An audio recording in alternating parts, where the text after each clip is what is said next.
تک نماز روزے سب کر سکتی ہے. سیکنڈ روزہ. نسائی کی روایت ہے حاملہ عورت چاہے تو روزہ چھوڑ سکتی ہے لیکن اگر فزیکل فٹ ہے تو رکھ بھی سکتی ہے. یہ معاملہ اس کی صحت کا ہے اور اس کے ڈاکٹر سے مشورے پہ ڈیپینڈ ہے. لیکن شرعی اعتبار سے روزہ رکھ بھی سکتی ہے اور روزہ چھوڑ بھی سکتی ہے. Any thing she can do depending upon Hare health. کچھ بھی کر سکتی ہے جیسی اس کی صحت ہے اس کے اعتبار سے. ٹھیک ہے. کہ رکھنا چاہے ڈاکٹر بولتا ہے یس یو کین گو تو پھر رکھو. وہ ڈاکٹر بولتا ہے نہیں ابھی مت رکھو تو وہ چھوڑ بھی سکتی ہے. چونکہ سنن نسائی کی روایت ہے حاملہ عورت روزے کو چھوڑ سکتی ہے. آپ روزہ چھوڑ کے اس کو کیا کرنا ہے؟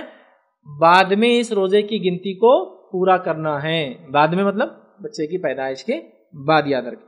ٹھیک. روزے کا مسئلہ ہو گیا. تیسرا حمل کے دوران جو خون آتا ہے وہ کیا ہے؟ یہ مسئلہ بھی بہت ساری عورتیں پوچھتی ہیں. یاد رکھ لیجیے حمل کے دوران جو خون آتا ہے وہ نہ تو حیض ہے اور نہ ہی نفاس ہے. نفاس وہ خون ہے جو پیدائش کے بعد آتا ہے. حیض وہ خون ہے جو عام مہینے واری آتا ہے. ابھی جو خون آتا ہے جب بچہ پیٹ میں پنپنے لگتا ہے پیگننسی کے دوران، یہ علماء لکھتے ہیں نہ تو حیض ہے نہ تو نفاس ہے، یہ فاسد خون ہے. فاسد مطلب ان کیٹیگرائزڈ ہے بھی. اس خون کے جانے سے نہ روزہ چھوڑنے کی ضرورت ہے نہ نماز چھوڑنے کی ضرورت ہے. نماز بھی رکھ پڑیں گی روزہ بھی رکھیں گی. یہ خون سے کوئی پرابلم نہیں ہوتا. اگر یہ خون جا رہا ہے تو یہ صرف فرق اتنا ہے کہ جب یہ خون جائیں گا تو وہ اپنے آپ کو صاف کریں گی، تو استنجا کریں گی، اپنے آپ کو صاف کریں گی. آپ کو صاف کپڑے سے کر سکتی ہے، پانی سے کر سکتی ہے. اس کے بعد ایک نئے وضو سے ایک نماز پڑھیں گی. مطلب ایک وضو سے دو نمازیں نہیں پڑھیں گی. اور اگر یہ کنٹینیوس جا رہا ہے کنٹینیوس، تو علماء نے لکھا یہ اس بیماری کے جیسا ہے جیسے پیشاب کی اور ہوا خارج ہونے کی بیماری ہوتی ہے.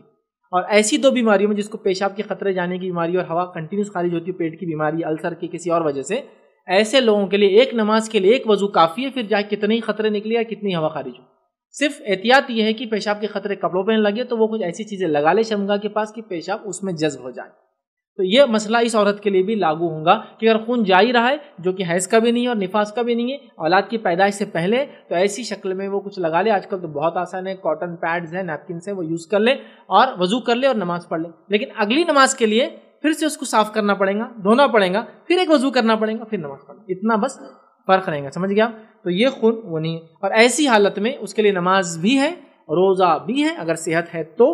ٹھیک ہے. روزے کی تو معافی بھی ہے، بعد میں بھی رکھ سکتی ہے، اور شوہر کے لیے بھی حلال ہے. یہ تینوں چیزیں اس معاملے میں لاگو ہوں گی. میں سمجھتا ہوں یہ معاملہ بھی کلیئر ہو گیا. آئیے اور ایک مسئلہ جو ہوتا ہے